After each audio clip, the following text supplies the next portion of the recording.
Eto guys, Honda Fit ang ating gagawin ngayon. Ayan. Ito guys ay ayaw umandar, saka hindi gumagana yung kanyang starter. Ayan.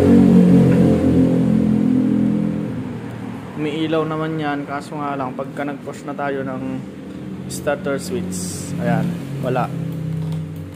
Ayan o. Wala. Check natin dito sa baba. Ito, check natin yung mga fuse nya. Ayan. Ayan.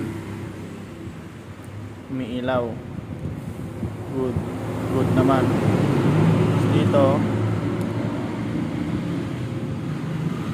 Ayan, meron. Meron. Good. Okay. Sa kabila. Yan, good.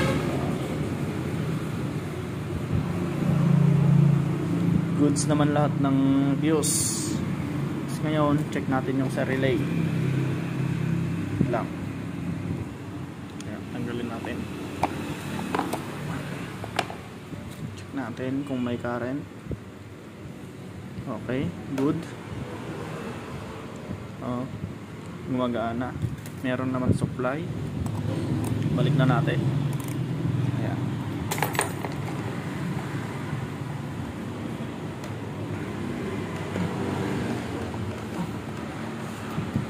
Check natin kung okay na.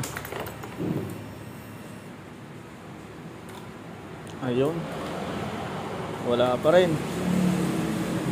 Ayan. Hindi pa rin gumagana.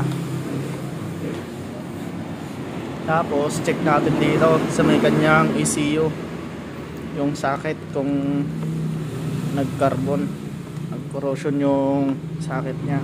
Check natin. Ay, hirap tanggalin. Wait lang guys. Yan, tanggal na. Ayan guys, okay naman lahat. Yan, okay naman yung socket nya. Balik natin. Testing natin ulit.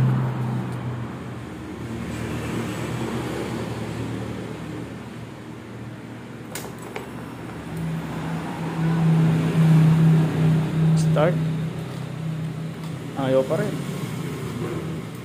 Ayan, ayaw pa rin, oh.